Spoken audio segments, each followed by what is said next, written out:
hoje falando sobre Páscoa, esse tempo tão precioso de sacrifício da cruz do nosso Senhor. Nós vamos hoje ler um texto, não de novo neotestamentário, vai ser à noite. Hoje, pelo menos, nós vamos ler o texto de Êxodo capítulo 12, do versículo 1 ao versículo 14. Êxodo 12, do versículo 1 ao versículo 14. E nós vamos fazer o seguinte, Daniel. Eu leio um versículo, o outro versículo os diáconos, representando aqui os diáconos, e o outro versículo a igreja. Vamos fazendo assim alternadamente, ok? Então vamos lá, versículo 1 de Êxodo 12. Disse o Senhor a Moisés e a Arão na terra do Egito. Versículo 2. Este mês vos será o princípio dos meses, será o primeiro mês do ano. A igreja toda, falai a toda a congregação de Israel, dizendo: aos 10 deste mês, cada um tomará para si um cordeiro, segundo a casa dos pais, um cordeiro para... Mas se a família for pequena para um cordeiro, então convidará ele o seu vizinho mais próximo, conforme o número das almas, conforme o que cada um puder comer. Por aí calculareis quantos bastem para o cordeiro. Versículo 5. O cordeiro será sem defeito, macho, de 1 ano, podereis tomar um cordeiro ou um cabrito. A igreja toda, e o guardareis até a 10ª.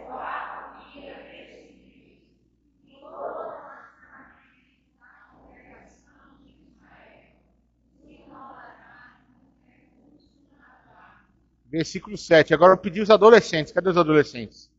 Vamos lá, com força agora os adolescentes, versículo 7.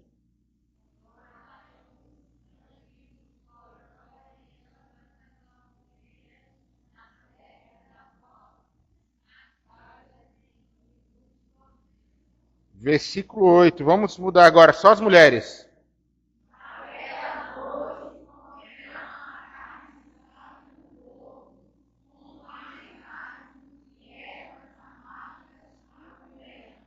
Agora os homens, 9. Não comereis do animal nada cru, nem cozido, nem ave, porém assado ao fogo, a cabeça, as pernas e as peçugas. Agora só os diáconos.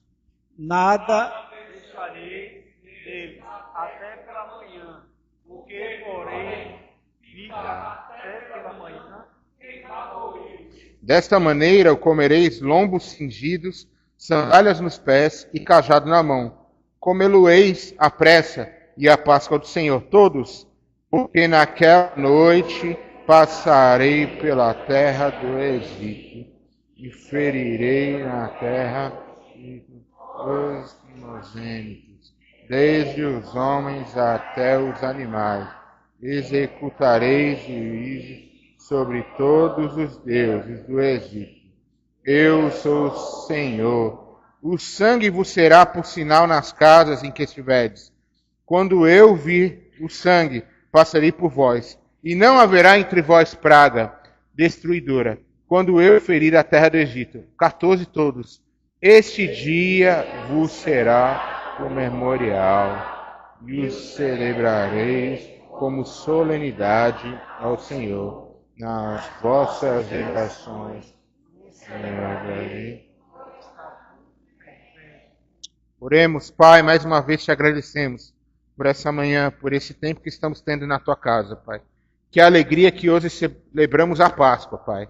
Muitas pessoas olham para a morte, mas nós olhamos para a ressurreição, Pai. Muito obrigado por podermos ter o privilégio de ler essa palavra nessa manhã e de poder compartilhar desse amor precioso, desse amor tão grande, derramado por nós na cruz do Calvário. Nós oramos por isso agora e pedimos mais uma vez, continua falando conosco agora por meio dessa mensagem. Assim que nós oramos, em nome de Jesus, amém. Amém. Obrigado, Daniel. Quando nós pensamos em Páscoa, nós temos que voltar no tempo. Tudo começa lá atrás, lá atrás. Quando isso começa? A Páscoa começa em Gênesis capítulo 12. Quando Deus chama Abraão. Quando Deus chama Abraão, a gente faz os cálculos, aproximadamente Abraão tinha 75 anos quando ele é chamado por Deus. Deus o chama em Gênesis 12, Deus fala o que para Abraão? Sai da tua terra, da tua parentela,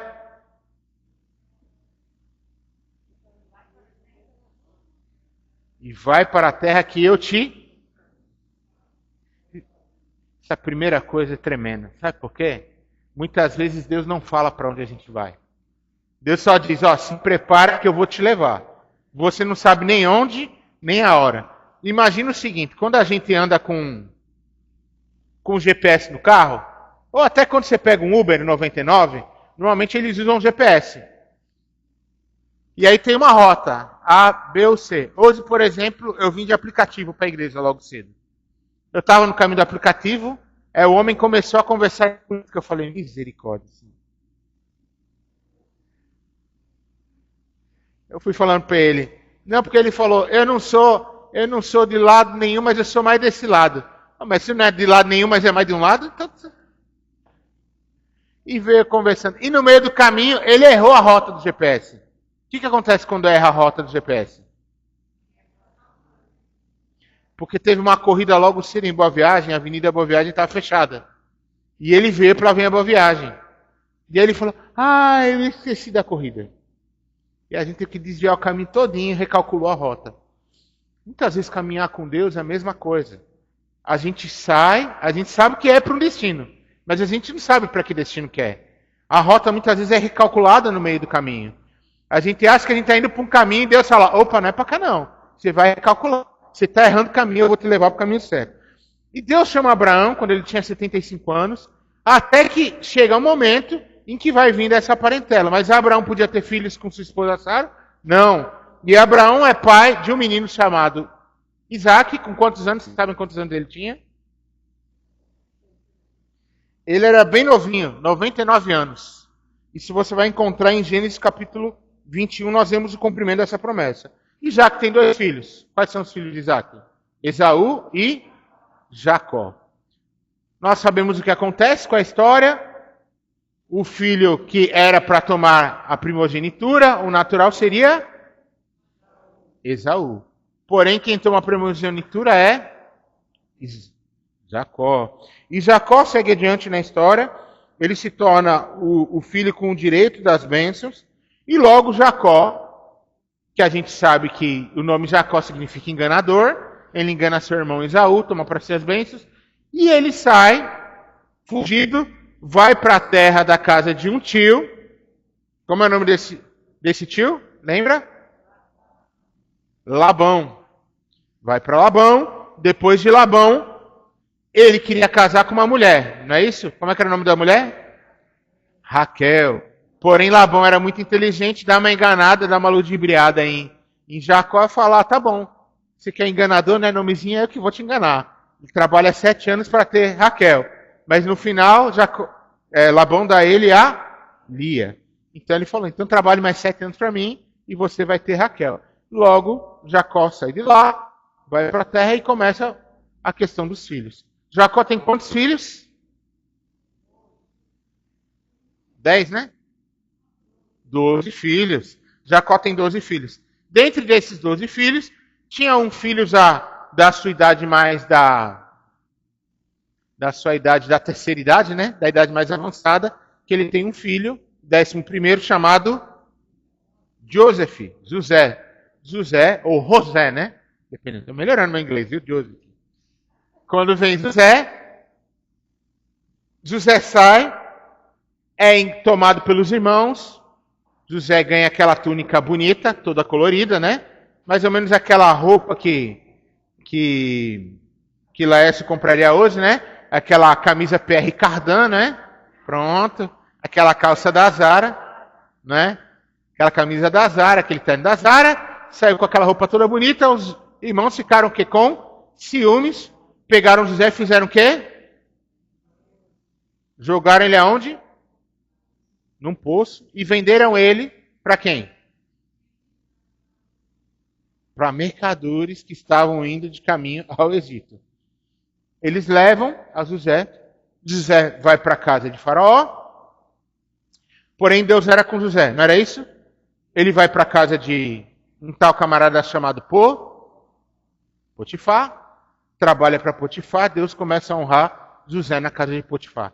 Mas chega um momento em que José está na casa de Potifar e a mulher de Potifar tenta se chegar mais junto de José, né? José era um camarada bonito, né? Bem afeiçoado, né? Uma pessoa muito bonita.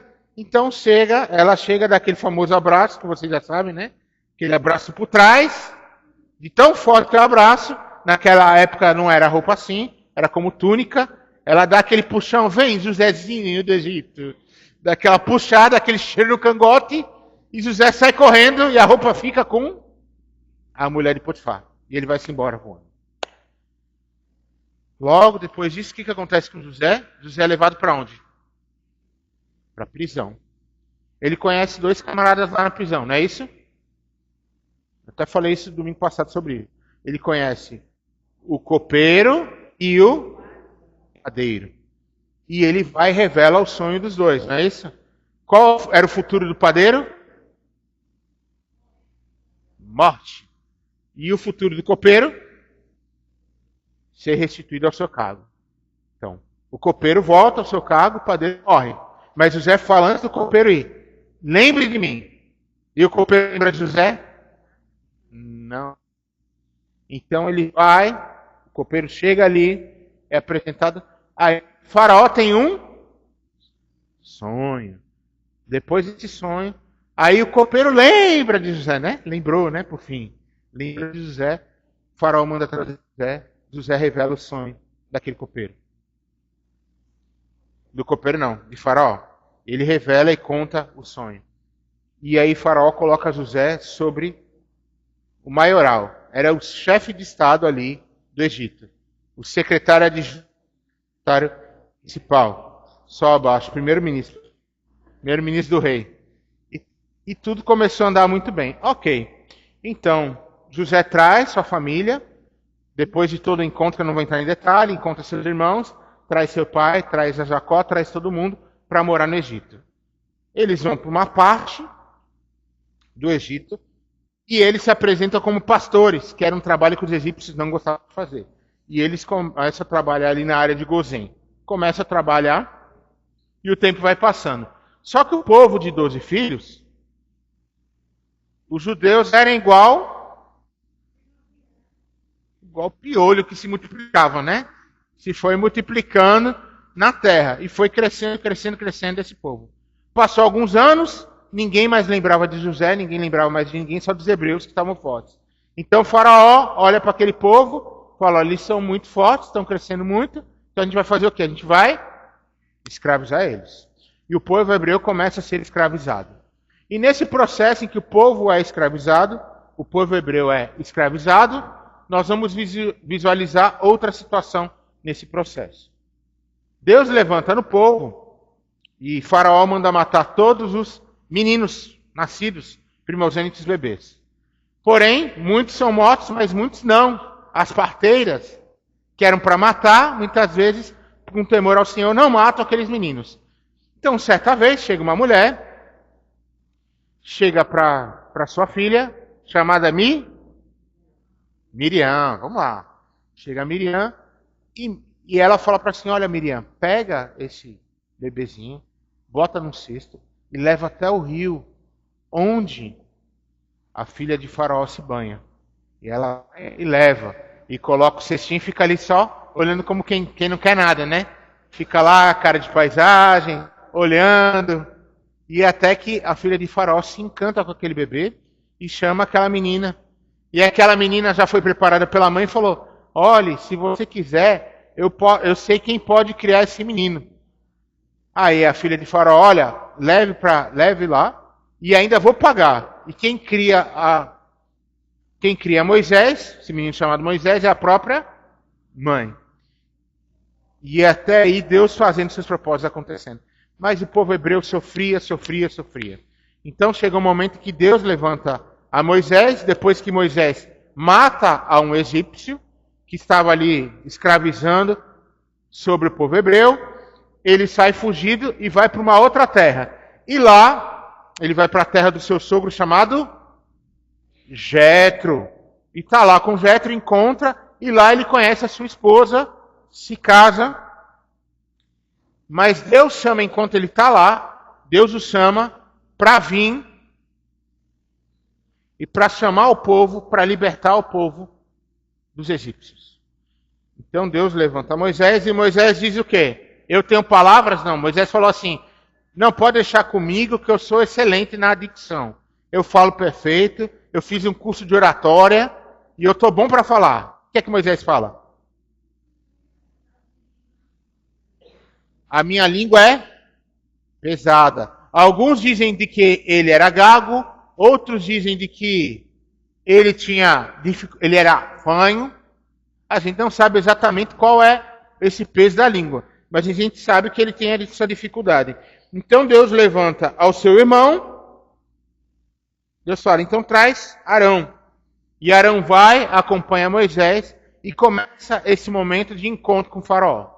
Moisés se apresenta a faraó e diz, olha, deixa o meu povo ir adorar. E o faraó diz, e vai acontecendo cada um dos processos. Alguns momentos o faraó fala, não, pode ir. Mas no meio do processo o faraó fala, não. E o faraó não deixa, não deixa, não deixa. E Deus envia quantas pragas? 12, né?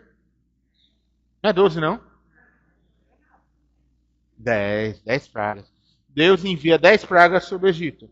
E dentro dessas 10 pragas que nós vemos, nós vamos encontrar a última praga. Qual era a última praga? Você lembra?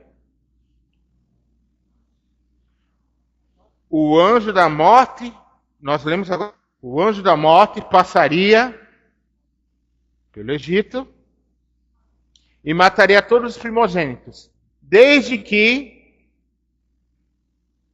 o umbral da porta tivesse pintado com sangue de um cordeiro imaculado, ele não entraria nessa casa, ele passaria reto. E aí é quando nós começamos a olhar e entender a Páscoa. E essa foi a primeira Páscoa. A Páscoa, aqui no original, no hebraico, é Pesach. E quando nós olhamos para o Pesach, nós vamos entender que a palavra Pesach significa passagem. Ou seja, passar por cima, passar sobre, pular. É o sentido de que, quando o anjo passou, ele passou por cima. Ele pulou as casas em que estavam ali pintadas com o sangue do cordeiro. E nós vamos entender um pouco hoje do que eles se alimentaram. A primeira coisa que nós vamos ver no texto que nós lemos é o matzah. O matzah é o pão ázimo, é o pão sem fermento. Daniel, faz um favor para mim. Pega lá no frigobar um dos kits. Só umzinho. Pronto. Quando a gente olha para esse pão, o pão sem fermento. Esse pão sem fermento é parecido com uma bolacha, assim como aqui nós estávamos ceando. Esse domingo nós não ceamos dessa forma, mas no outro domingo nós regressaremos. Mas é um pão sem fermento, é uma bolacha. Ela não é tão salgada, ela não tem tanto sabor. E esse era o pão, naquela época, o pão do hebreu. E por que ele é comido? Porque esse pão, obrigado, porque esse pão representa a pressa com que os judeus deixaram o Egito, sem tempo para deixar o pão fermentar. O pão poderia ser fermentado? Sim, mas é rápido a fermentação de um pão ou demora? Aqui, né? Como que nós nos alimentamos. Pão ázimo, uma espécie de uma bolacha, um biscoito. Ele não tem tanto sabor, ele não cresceu, ele não fermentou, diferente desse pão aqui que nós comemos na ceia. Esse é um pão que fermentado, ele cresceu. Esse pão aqui é grande? Cresceu? Não, porque ele não teve fermento. Então, quando nós olhamos para esse pão fermentado e para o pão não fermentado. Então esse pão é porque não houve tempo deles prepararem o pão. Então representa a pressa. E representa também a liberdade e a humildade. O segundo alimento que nós vamos ver na Bíblia, que nós lemos, é o maror. O que é o maror? As ervas amargas. O que é o maror? São raízes ou folhas amargas como por exemplo uma alface romana. Já comeu alface romana? Vou dar um outro exemplo. Já comeu raiz de rabanete? Já provou raiz de rabanete? Já comeu rúcula? Agrião? É amargo. Dá o sabor da amargura. E por quê? Para lembrar a amargura da escravidão do povo no Egito. Lembrar as dores que eles passaram. O processo que eles passaram. E por meio do marô nós vamos ver o símbolo de sofrimento e opressão. O sofrimento que eles passaram, a forma como eles foram oprimidos. A terceira parte que nós vemos da alimentação, isso nós estamos falando da ceia judaica. Deixa eu também lhe explicar uma coisa para você entender. Você sabe em que mês é celebrado a Páscoa para o judeu? No primeiro mês judaico. Lembre que o calendário judaico não é igual ao nosso calendário. E o primeiro mês judaico sempre cai em março ou abril. A terceira coisa que nós vamos ver é o zeroá. O que é o zeroá? O zeroá é um osso assado de cordeiro. Normalmente esse osso é como se fosse a pata do cordeiro. E por que ele está no prato? Porque ele representa o sacrifício do cordeiro pascal. O sacrifício daquele cordeiro, lembre que a palavra vai dizer que era um cordeiro sem mácula, sem defeito. Não podia ter mancha, era um cordeiro perfeito.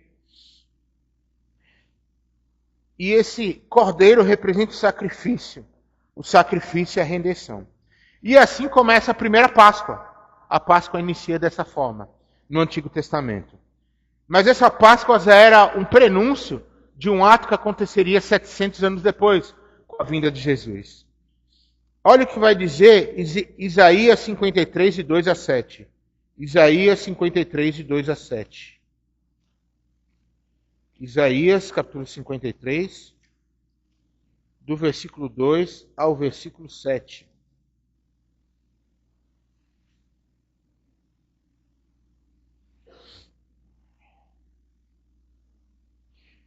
Porque foi subindo como renovo perante a ele, e como raiz de uma terra seca, não tinha aparência nem formosura.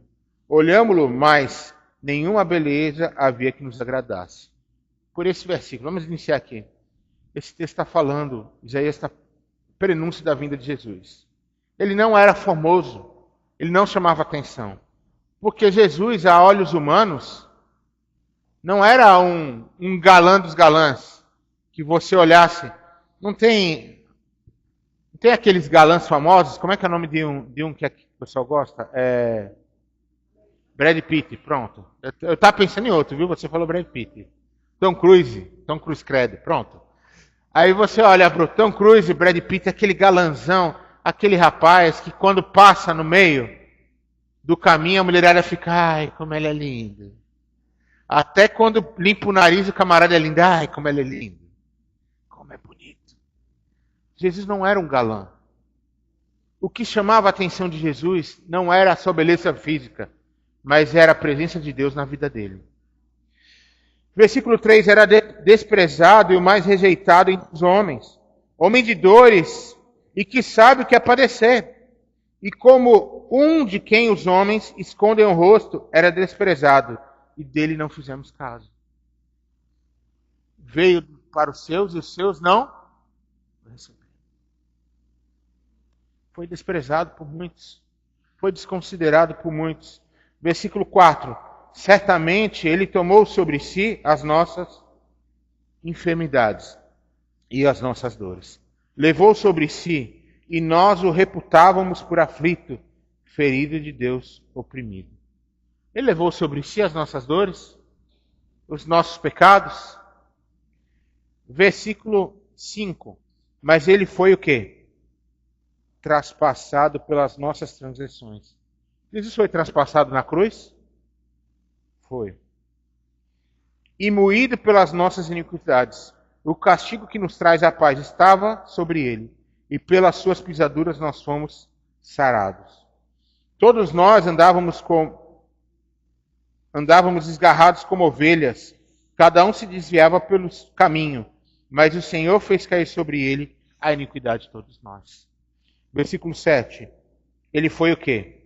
Oprimido e humilhado, mas não abriu a boca. Como cordeiro foi levado ao matadouro, e como ovelha muda perante os seus tosqueadores, ele não abriu a boca. Mas as pessoas, quando olharam para Jesus naquela cruz, pensaram, esse é o fim. Terminou. O profeta veio, está na cruz, vai morrer. Os próprios apóstolos, quando olharam para Jesus, pensaram, terminou. E agora o que a gente vai fazer? Mas Jesus já tinha dito que o templo seria reconstruído em quantos dias?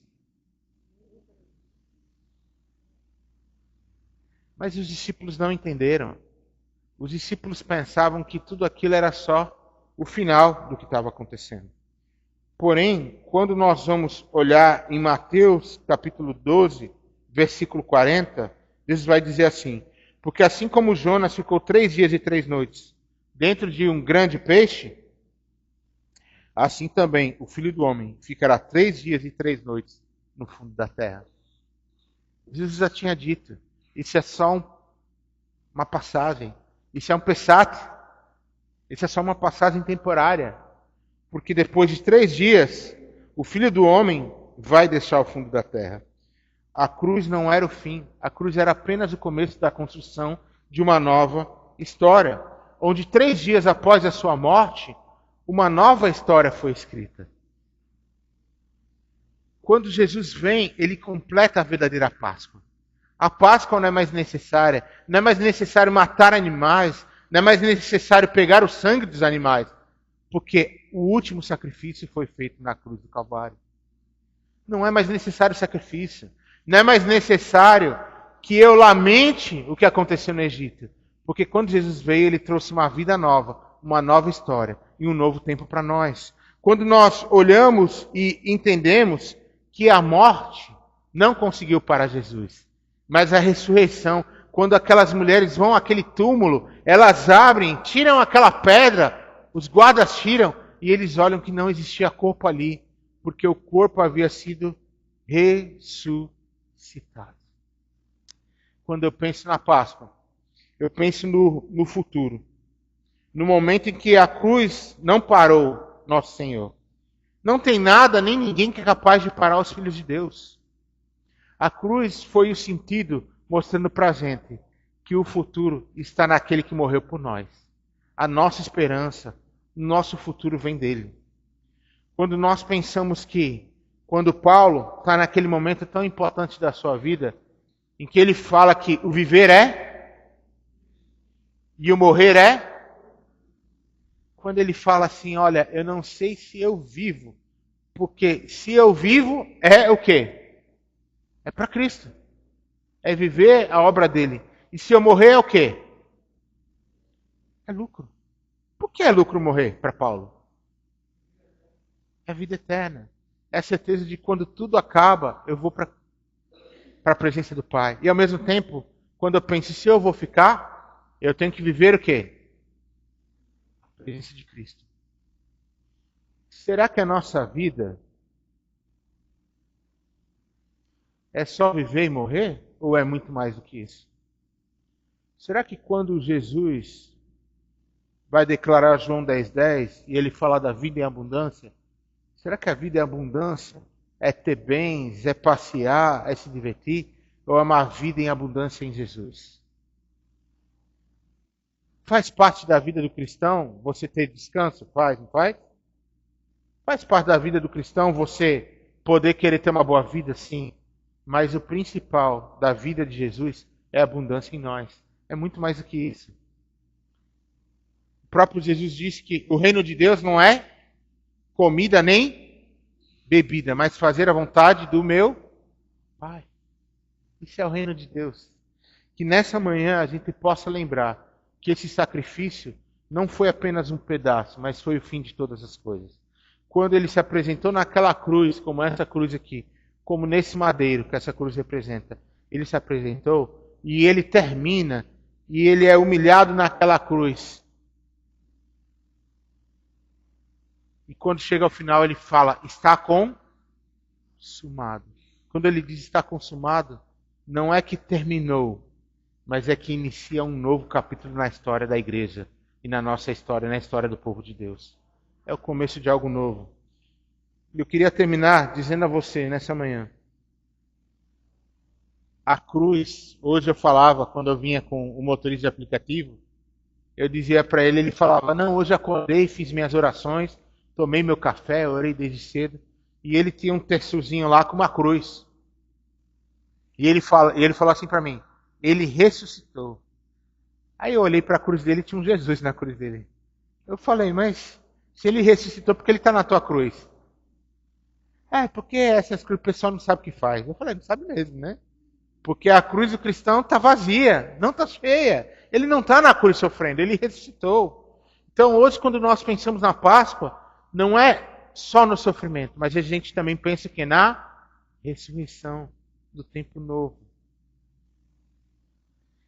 Que bom vai ser o dia em que ele vai se apresentar e nós vamos estar diante da presença dele. Em que não vai ter choro, não vai ter dor, não vai ter doença, não vai ter enfermidade, não vai ter sofrimento, não vai ter dor psicológica, dor da alma. Nós vamos viver um novo tempo em Jesus. Amém?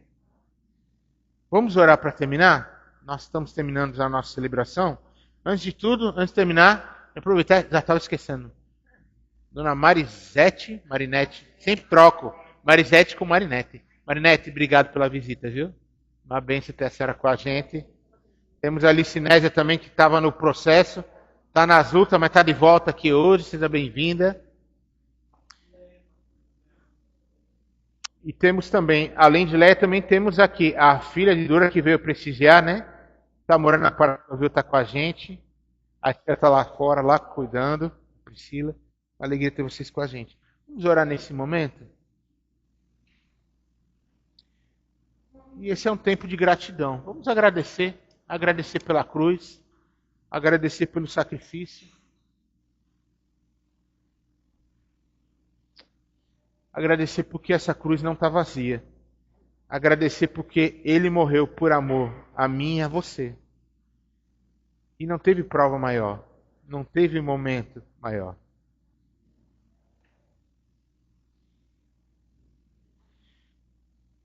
Logo após que nós orarmos, nós vamos ter uma canção também. Nós vamos celebrar o nome do Senhor. Mas eu queria te convidar agora a agradecer. Agradeça ao Senhor. Você é grato a Ele pela sua salvação? Agradeça agora, diga Senhor, obrigado pela tua salvação.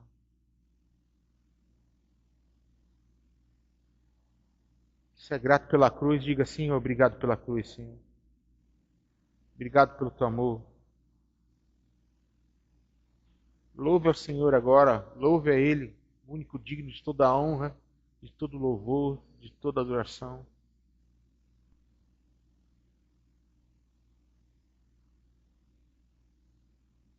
Jesus amado, nós estamos nessa manhã aqui para agradecer ao Senhor, Pai. Agradecer, Senhor, pelo sacrifício na cruz do Calvário, Pai. Agradecer porque nós não éramos merecedores, Pai. Mas mesmo assim o Senhor se fez pecado por nós, Pai. O Senhor se fez homem por nós, Pai. Para morrer naquela cruz, naquele madeiro, mesmo sem merecer. Foi levado, Pai, como a tua palavra diz, ao matadouro, Pai. Como ovelha. Não abriu a boca para reclamar, Pai. Mas foi levado ali. Por amor a nós, Senhor.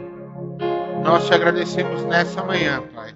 Te agradecemos por tamanha salvação, Pai. Nós queremos te agradecer, Pai. Porque hoje temos certeza da vida eterna. Por meio do Senhor. Louvamos a Ti, Senhor. Somos gratos a Ti, Pai. Queremos também nessa manhã, mais uma vez, chamar diante do Teu altar, colocar os nossos pedidos, Pai, colocar as nossas situações, as aflições, as angústias, Pai, as alegrias, Pai, os milagres, Senhor, mas também colocar os desafios de cada dia. Nós queremos nos derramar na tua presença, Pai, nessa manhã. E dizer que não há Deus como o Senhor, Pai. Não há ninguém como o Senhor, Pai. Nós te adoramos nessa manhã e te agradecemos. E confiamos que o Senhor tem o melhor para o teu povo, Pai. Confiamos que o Senhor tem planos de paz e não de mal. Planos de bênção para aqueles que te servem e te amam, Pai. Nós vamos agora, Pai. No nome de Jesus, Pai. Amém. Amém.